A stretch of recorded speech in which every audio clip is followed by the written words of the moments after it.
But here's the front piston, and then yeah, everything's just like locked up. Yeah, it was bad.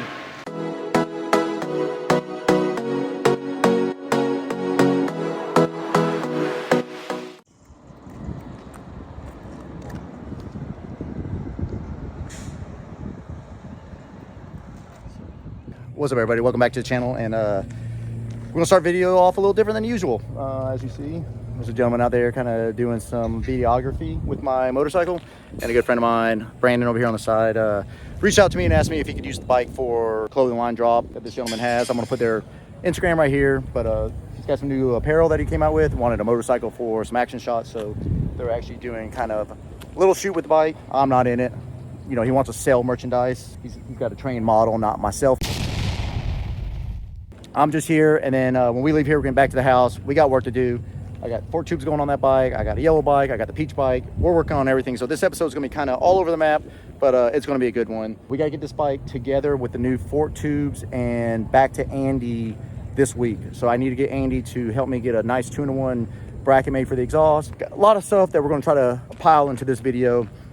Hopefully you guys like it. I don't know. It's just going to be kind of a, I don't know what I'm going to title it. It's just going to be a little bit of everything. So it's the next day, the old model prop, if you will. We got it back on the lift, and we're going to get this front end figured out one last time, hopefully one last time. Let me show you guys what I got going on over here. All right, so what you're looking at here is a set of tubes, which I've already opened and taken this one out of the package. These tubes, which there's the part number right there. These tubes are the genuine tubes from a FXR convertible or sport model. These are measured in at 25 3/8. So they're going to be a fraction shorter than kind of what's already on the bike, which really isn't a big deal because, like I said before, we are kind of through the tubes a little bit up here. This is going to set me more flush. So basically what we're going to do is we're going to do a time lapse and get these installed in the bike. You guys have already seen on the channel a few times of me tearing the front end apart, building it. Between pulling them apart and putting them back together, I'm going to show you the difference in length of one of these stock tubes with either a stock dampener rod, or maybe I'll go with those extended dampener rods I have, what we currently have in the bike now. As far as the exhaust goes, here's my Fab 28 exhaust, and here's the mount. Andy has gusset, so this gusset right here has actually been added on because the bracket did break right there at one time already. I don't know if you're gonna be able to see this on the camera or not. Right there, right at the top of that weld, if you see about halfway through the bracket, on both sides, it's starting to crack again. So it's working its way back through the mount, right up here, and it's eventually going to probably work its way all the way down here. And he's going to try to come up with something that's a little sturdier, and hopefully it will work. We've even talked about possibly welding a stainless tab to the muffler itself, because right now the problem we're having is here's the top of my muffler. You got your head pipe and all the way to support it here. So this muffler is not light by any means. It's actually got some pretty good weight to it. And I think with the vibrations of just trying to run it at higher RPMs, it's giving it like a flex point, if you will, right here that's causing this bracket, because it mounts to this, and then this goes to the transmission. We're going to try to get that resolved before the trip. Worst case scenario, I keep the 2-in-2 on the bike. It's not a bad exhaust. Obviously you heard in the last video, it sounds really, really good. It's down on power. I can definitely feel a decreased power with this exhaust versus the 2-in-1. Anyways, let me set you guys up. Let's get to working on this thing.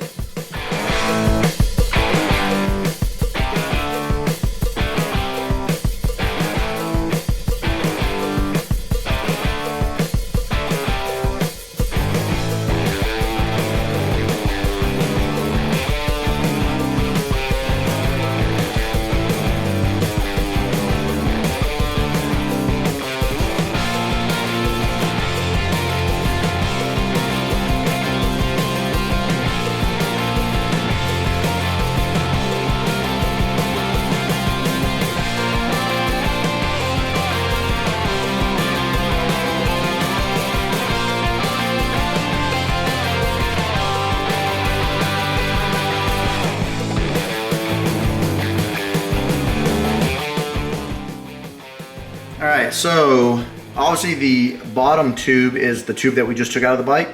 That measures at 26.81. And of course there's the new one all cleaned up, ready to go in the bike. It's at 25 3/8. I wish I had the stock FXRS tube, because you would actually see there's even another difference, because that tube's almost another inch shorter. So there's the difference in the lengths. We'll zoom in.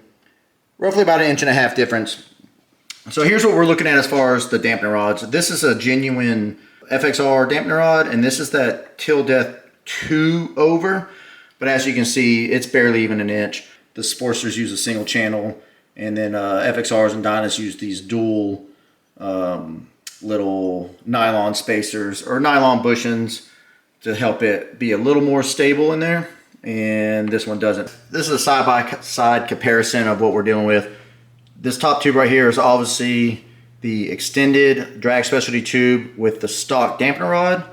And then here we have the convertible tube with the extended 2-inch over dampener rod, which is actually technically about 1 inch. And this is the amount of distance that I'm dealing with. This is just measuring in just like a 1.2 inches between this end and this end from overall length.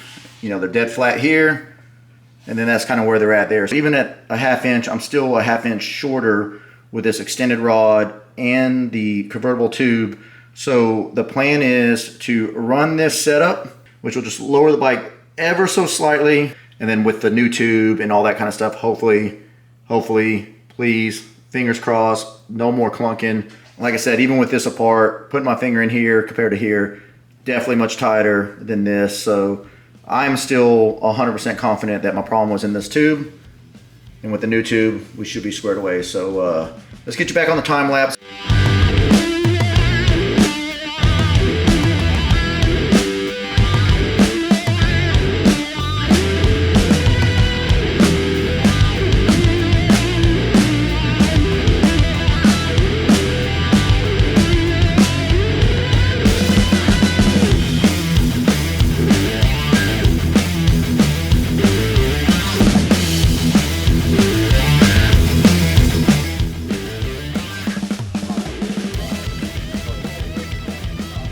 Got the sun out now. Look at that. Look how beautiful that bike looks in the sun. All right, so it's the next day. We just got the bike dropped off to Andy's, and yes, I've taken it down the road. Kind of rained a lot this morning, so I didn't get to do a big ride with it. But 100% fork tubes were the issue. Like I said, now we have the stock fork tubes with, or genuine Harley fork tubes with stock internals and those extended dampeners. Oh my God, it's like night and day. So I definitely want to do a race tech. I want to reintroduce the race tech back into it, but I think I'm gonna wait till after our trip because it does dive a little bit right now. Got the bike dropped off. I'm gonna come by here next week. He's gonna get the head pipe mocked up, and then we're gonna kind of figure out where we want the muffler and everything at. And I got the Peach bike now on the lift. I want to get the front end torn apart on that bike so I can see what we're working with, how it was lowered, and what all parts I'm gonna need for that. So let's get back to the house and let's tinker with that thing.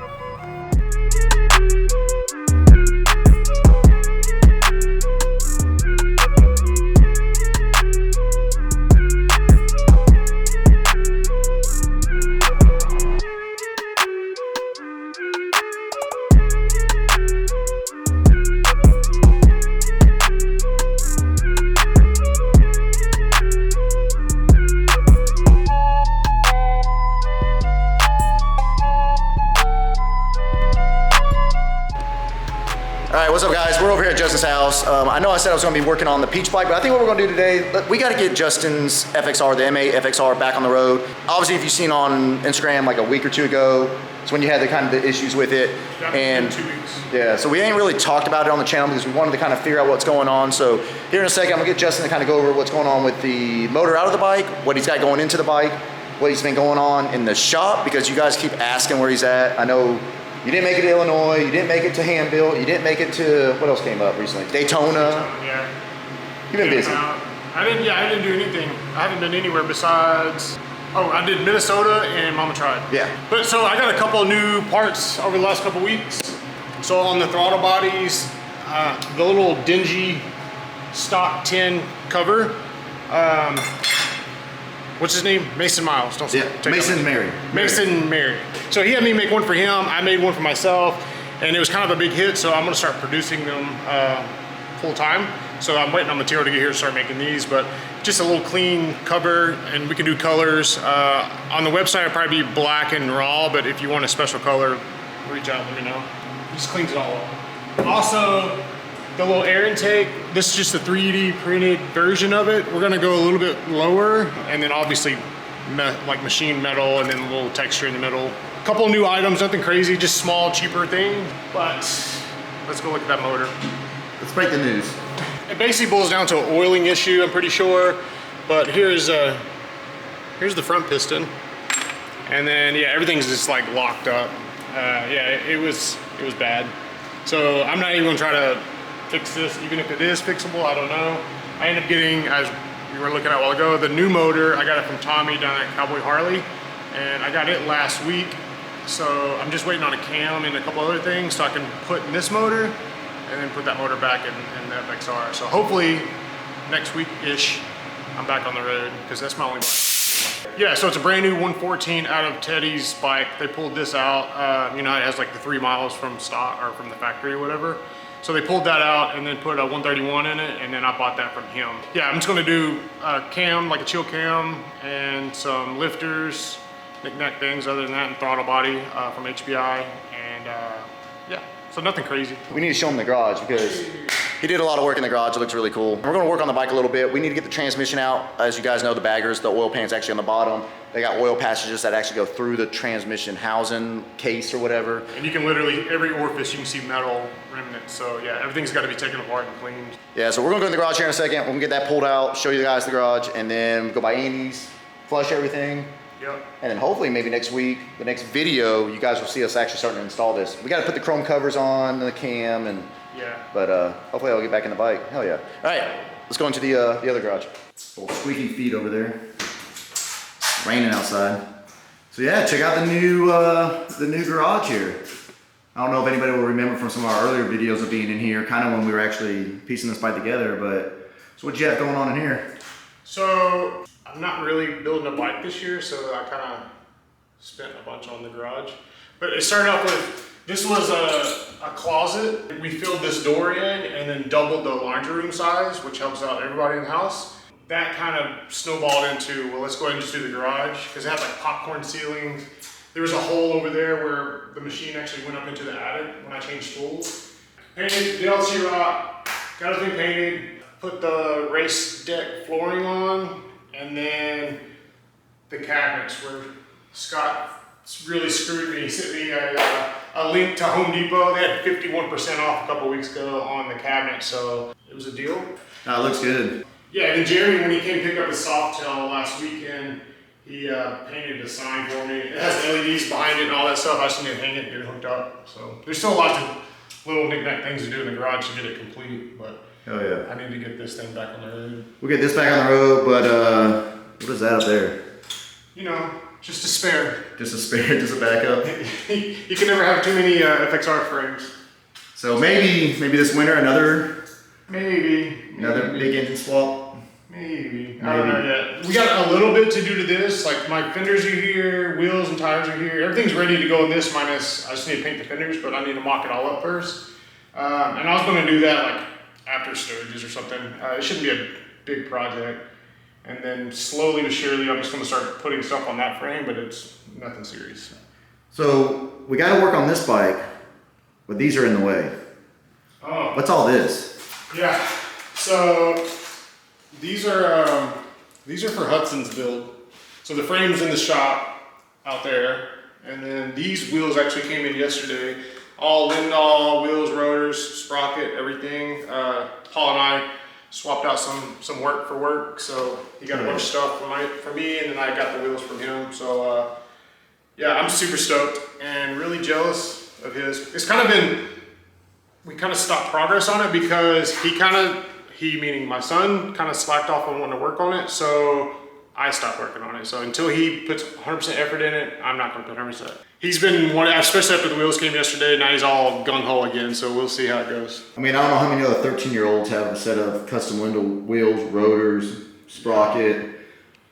Yeah, it looks so good. Yeah, it looks so good. All right, so let's get the camera set up. We're going to get this transmission out. That way we can get it to Andy's. To get the transmission out, got to kind of put the swing arm back a little bit. We'll work together, get that out. I don't think there's really a lot to detach on that. And then we'll head over to Andy's, get that clean, back in the bike. And yeah, so we're gonna set this camera up and let's get to working.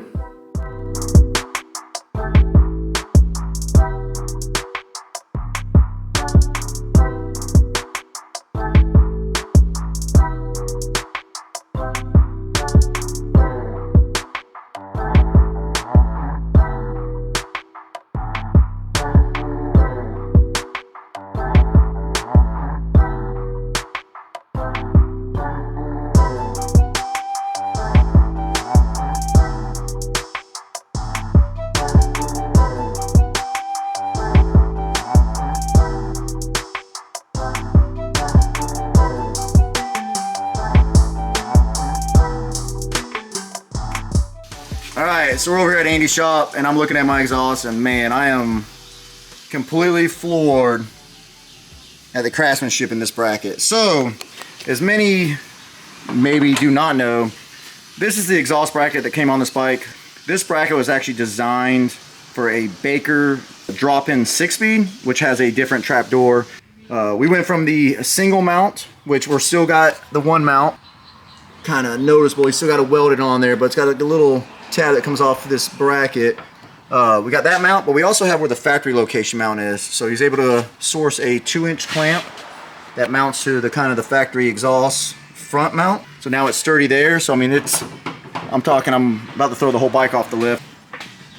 Nice little steel mount right here off an old muffler. And this thing is going to kind of weld there. Oh, it's going to go further back, but weld there. I don't know if it's zooming in or not. I think it's just zooming in on my hand. And then weld to the muffler. Kind of hold some of the weight down low to support it. So it's going to be supported there, there, and up there.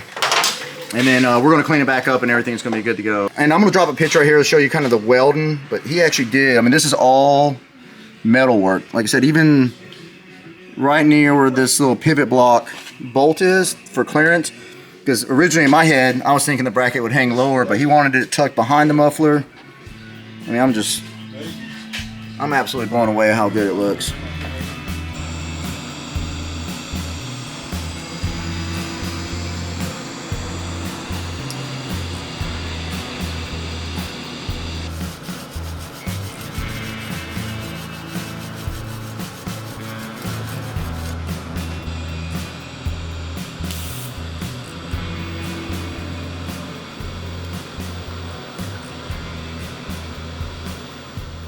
We're gonna go ahead and cut the video off here. It's a good little vlog kind of thing. I know I said I was gonna work on the Peach bike, but I think I'm just gonna make kind of its own episode, removing all the anti-dive system for the front end. I've never messed with that, so maybe some of you guys can learn a little thing or two while I'm learning a thing or two, and we'll get that thing squared away.